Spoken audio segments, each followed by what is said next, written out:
186. L'homme dispersé songe le matin à ce qu'il va faire. L'homme intelligent se demande ce qu'Allah va faire de lui. Ibn Ata Allah al-Iskandari dans Al-Hikam, les sagesses. 187. Dans sa jeunesse, Abu al-Hajjaj al-Uqsuri mentionnait sans cesse le nom d'Allah, quand une voix en lui demanda « Qui est ton Dieu ?» Il répondit « Allah ». La voix lui dit alors « Tu n'as pas d'autre Dieu que moi, car si je te dis « Nourris-moi », tu me nourris. Dors, tu dors. Lève-toi, tu te lèves. Marche, tu marches. Écoute, tu écoutes. Tue, tu tues. Ainsi tu obéis à mes ordres. Je suis ton Dieu et tu es mon esclave. Je restais longtemps à penser à ce que me disait mon âme quand l'œil de la charia me dicta ce que je devais lui répondre. Si ton âme te dit dors, réponds, il dormait peu la nuit. Al-Dhariyat, verset 17. Si ton âme te dit mange, réponds, mangez et buvez, mais n'abusez pas. Al-A'raf, verset 31. Si ton âme te dit marche, réponds, ne marchez pas d'un air hautain. Luqman, sourate, verset 18. Je me dis, voici la vérité. Qu'arrivera-t-il si j'agis ainsi? Tu seras vêtu du froc de ceux qui craignent Allah, khila. Tu recevras la couronne, taj, de ceux qui connaissent Allah, l'arifin. Tu seras ceint de la ceinture, mantaka, des croyants, et tu seras paré du collier, qala'id, de ceux qui connaissent la vérité, al-haqiqa. Je t'appelle pour te faire entrer dans la cour, souq, des amoureux d'Allah, des repentis, des adorateurs, des serviteurs, des pérégrins, de ceux qui prient. Abd al-Wahhab al-Shahrani dans At-Tabaqat al-Kubra. 188. Un jour, un homme s'arrêta devant un arbre. Il vit des feuilles, des branches, des fruits étranges. À chacun, il demanda ce qu'était cet arbre et ses fruits. Aucun jardinier ne put répondre. Personne n'en savait le nom ni l'origine. L'homme se dit « Je ne connais pas cet arbre, ni ne le comprends. Pourtant, je sais que depuis que je l'ai aperçu, mon cœur et mon âme sont devenus frais et verts. Allons donc nous mettre sous son ombre. » Jalal al-Din Rumi dans Maktubat. 189. Récit. Sachez, ô frères de la vérité, qu'un groupe de chasseurs fit une sortie dans le désert. Ils tendirent leurs filets, disposèrent les appâts et se cachèrent dans les broussailles. Moi, j'étais dans la troupe des oiseaux. Quand les chasseurs nous virent, ils firent entendre pour nous attirer un sifflement si agréable qu'ils nous mirent dans le doute. Nous regardâmes, nous vîmes un lieu agréable et plaisant. Nous sentions nos compagnons près de nous. Nous n'éprouvions aucune inquiétude et aucun soupçon ne nous retenait de nous diriger vers cet endroit. Nous nous hâtâmes donc d'y aller. Et soudain, nous tombons dans les rets. Les anneaux se refermèrent sur nos cous, les filets s'emmêlèrent à nos ailes, les cordes s'empénétrèrent à nos pieds. Tout mouvement que nous tentions ne faisait que serrer plus étroitement nos liens et aggraver notre situation. Nous finîmes par nous résigner à notre perte. Chacun de nous ne fut plus attentif qu'à sa propre douleur, sans plus s'occuper de celle de son frère. Nous ne tendions plus qu'à découvrir une ruse pour nous libérer. Et puis, nous finîmes par oublier quelle déchéance avait subi notre condition. Nous finîmes par perdre conscience de ces liens et de l'étroitesse de notre cage, et nous nous y abandonnâmes au repos. Et voici qu'un jour, je regardais à travers les mailles des filets. Je vis une compagnie d'oiseaux qui avaient dégagé leurs têtes et leurs ailes hors de la cage et préludaient à l'envol. Des bouts de corde étaient encore visibles à leurs pieds, ni trop serrés pour empêcher leur envol, et ni suffisamment lâches pour leur permettre une vie sereine et sans trouble. En les voyant, je me ressouvins de mon état antérieur dont j'avais perdu conscience, et ce qui avait été jadis ma compagnie familière me fit sentir la misère de mon état présent. J'aurais voulu mourir sous l'excès de la tristesse, ou bien qu'à la seule vue de leur départ, mon âme s'esquiva sans bruit, hors de son corps. Je les appelais, je criais vers eux du fond de ma cage, « Venez, approchez, enseignez-moi par quelle ruse chercher la délivrance. Associez-vous à ma souffrance, car, en vérité, je suis à bout. » Mais ils se rappelèrent les ruses et les impostures des chasseurs. Mes appels ne firent que les effaroucher, et ils s'éloignèrent de moi. Je les adjurai donc au nom de la fraternité éternelle, au nom du compagnonnage pur de toute tâche, au nom du pacte inviolé, d'ajouter foi à mes paroles et de bannir le doute de leur cœur. Alors ils s'approchèrent de moi. Comme je les interrogeais sur leur état, ils me rappelèrent ceci. Nous avons été les prisonniers de la même souffrance que la tienne. Nous aussi, nous avons connu le désespoir. Nous aussi, nous avons été les familiers de la tristesse, de l'angoisse et de la douleur. Ensuite, ils me firent expérimenter leur traitement. Le filet tomba de mon cou. Mes ailes émergèrent hors des cordes. La porte de la cage me fut ouverte. Ils me dirent « Profite de la délivrance ». Mais je leur fis encore cette prière. « Délivrez-moi donc aussi de ce bout d'entrave qui me reste au pied. » Et ils me répondirent « Si nous en avions le pouvoir, nous aurions commencé par retirer celui qui gêne notre propre pied. Comment le malade en guérirait-il un autre ?» Je me dressai hors de la cage et je pris avec eux mon envol.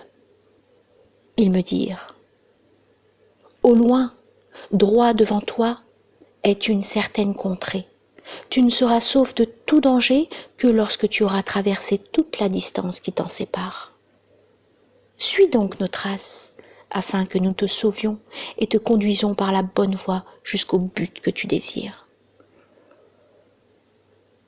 Notre vol nous conduisit entre les deux flancs d'une montagne, par une vallée fertile et verdoyante.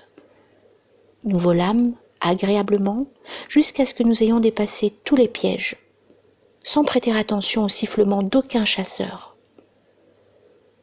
Finalement, nous arrivâmes au sommet d'une première montagne d'où nous aperçûmes 8 autres sommets, si élevés que l'œil n'y pouvait atteindre. Mais nous dîmes les uns aux autres, « Hâtons-nous, nous ne serons en sécurité qu'après avoir franchi sains et saufs ces sommets, car il y a dans chaque montagne une compagnie qui s'intéresse à nous.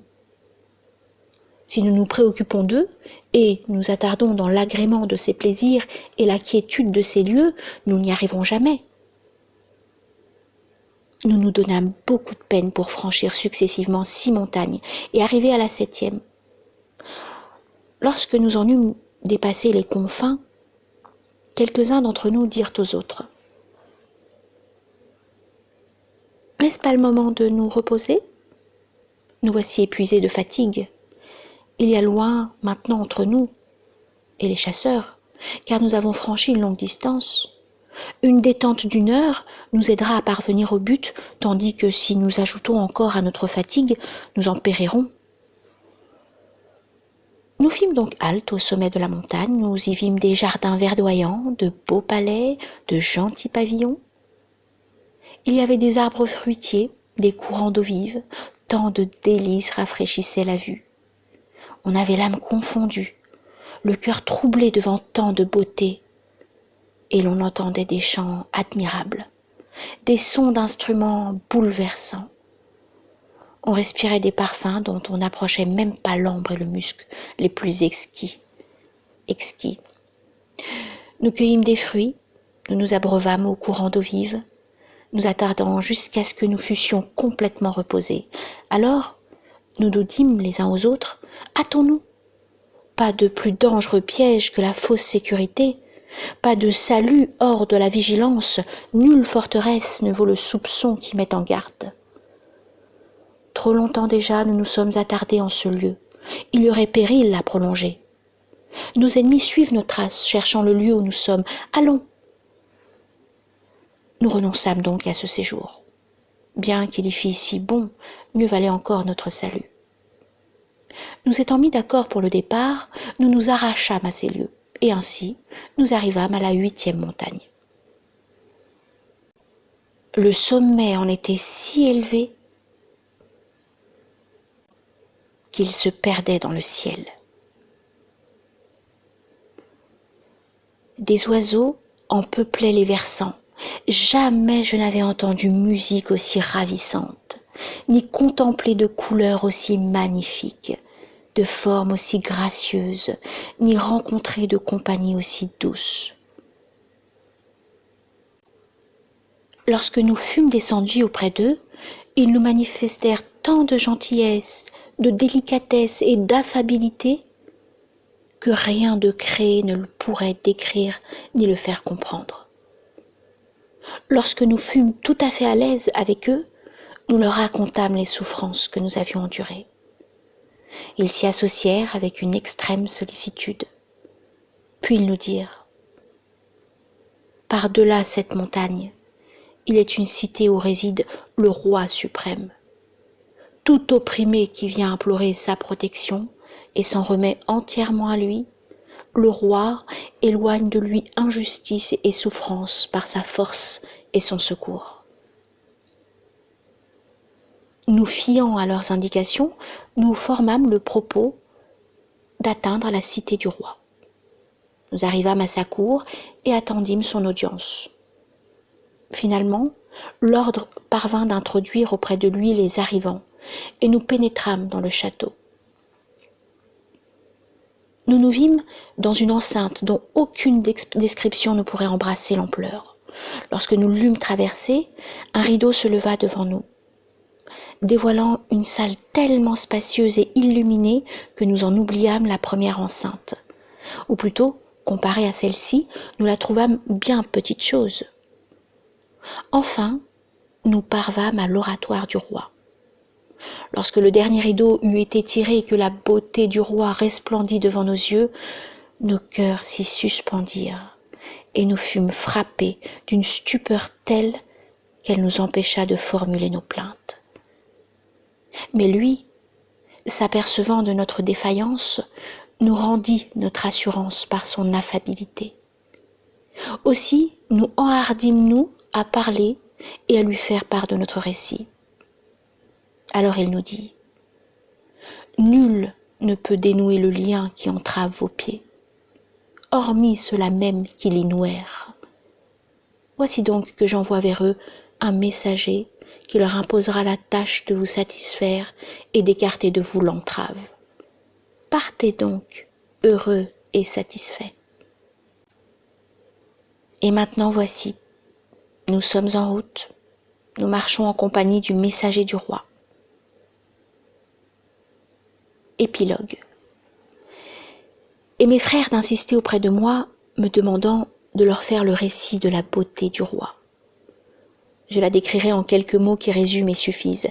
Voici, quelle que soit la beauté que tu te représentes en ton cœur, sans mélange d'aucune laideur, quelle que soit la perfection que tu imagines, que ne trouble aucune déficience, le roi est celui en qui j'en ai rencontré la possession exhaustive.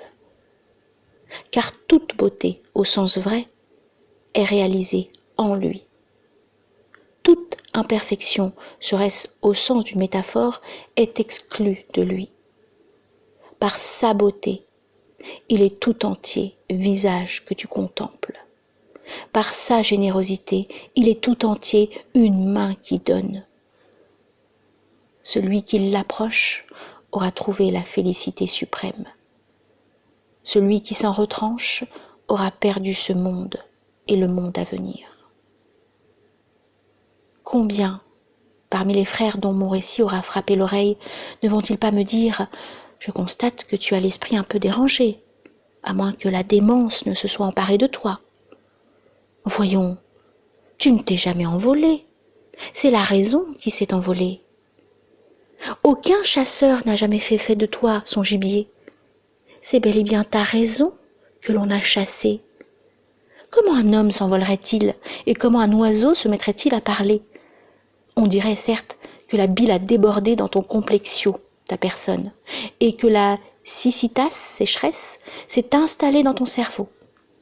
Il faudrait te mettre au régime, boire une décoction de cuscute de thym, prendre fréquemment des bains chauds, répandre de l'eau tiède sur ta tête, pratiquer des inhalations d'huile de nénuphar, et puis suivre une alimentation légère, renoncer aux veilles prolongées, enfin d'éviter tout surmenage de la tête. Car dans le passé, nous t'avions toujours connu comme un homme raisonnable, doué d'un jugement sain et pénétrant. Allah sait quels soucis nous nous faisons à cause de ton état. À te voir ainsi détraqué, nous nous sentons nous-mêmes complètement malades. Ce que l'on peut en dire, et pour quel piètre résultat, les pires des discours sont bien ces bavardages que les gens prodiguent pour rien. Mais en Allah mon secours.